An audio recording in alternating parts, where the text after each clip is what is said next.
America जिस चीज के लिए भारत को धमकी दे रहा है, पीएम मोदी वही कर रहे हैं। पीएम मोदी ना तो ट्रेड डील और ना ही रूसी तेल पर अमेरिकी चेतावनी से डरे, और अब तो अमेरिका की धमकी के बावजूद पीएम मोदी ने एक ऐतिहासिक फैसला ले लिया है। ये फैसला 5th जनरेशन लड़ाकू विमानों और उनमें लगने वाले इंजन को लेकर लिया गया है। अमेरिका को बड़ा झटका देते हुए फ्रांस ने भारत के साथ मिलकर 5th generation stealth fighter jet engine बनाने का ऐलान किया है।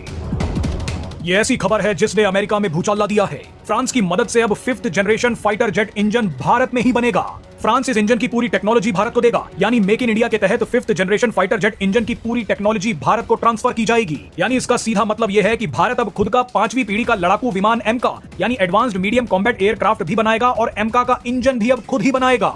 इससे बड़ी खबर भारत के लिए नहीं हो सकती। आपको बता दें कि अभी सिर्फ 4 देश ही 5th जनरेशन फाइटर जेट के इंजन बना पाए हैं। इनमें रूस, अमेरिका, ब्रिटेन और फ्रांस शामिल हैं। लेकिन अब फ्रांस ने ऐलान कर दिया है कि वो भारत को अपनी टेक्नोलॉजी देगा। ये खबर कितनी बड़ी है उसका अंदाजा आप इसी बात से लगा सकते हैं कि चीन जैसा देश भी पिछले 25 से 30 सालों में $20 अरब से भी ज्यादा पैसा खर्च करने के बाद भी 5वीं पीढ़ी के लड़ाकू विमानों का इंजन 100% कामयाबी से नहीं बना पाया है।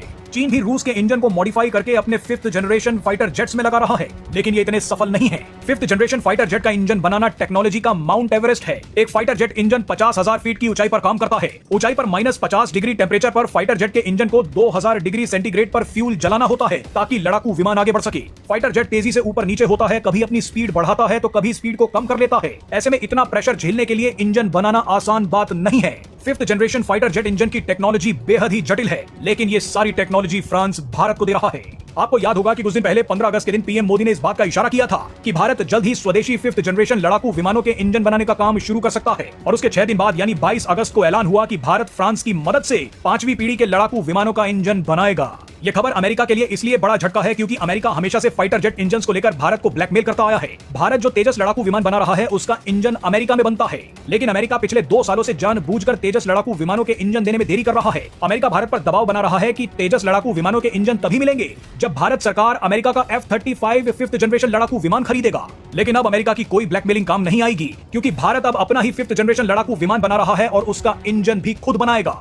फाइटर जेट्स का इंजन बनाने वाली फ्रांस की कंपनी साफरान भारत को 100% टेक्नोलॉजी ट्रांसफर कर रही है। साफरान ही वो कंपनी है जो राफेल लड़ाकू विमानों का भी इंजन बनाती है। फ्रांस की कंपनी साफरान भारत के साथ मिलकर जो 5th जनरेशन लड़ाकू विमानों का इंजन बना रही है वो 120 किलो न्यूटन का होगा। इस इंजन को भारत में ही डिजाइन, डेवलप, टेस्ट, सर्टिफाई और प्रोड्यूस किया जाएगा। इस इंजन को बनने में 8 से 10 साल लग सकते हैं। 2035 तक भारत अपने 5th जनरेशन लड़ाकू विमानों की 7 स्क्वाड्रन यानी 126 विमानों को भारतीय वायुसेना में शामिल कर लेगा। मजे की बात देखिए कि जब तक भारत अपने खुद के 5th जनरेशन लड़ाकू विमान नहीं बना लेता, तब तक भारत अपनी जरूरतों को पूरा करने के लिए रूस के 5th जनरेशन लड़ाकू विमान यानी Su-57 को खरीदने का विचार कर रहा है। यानी यहाँ भी अमेरिका को डबल झटका लगा है।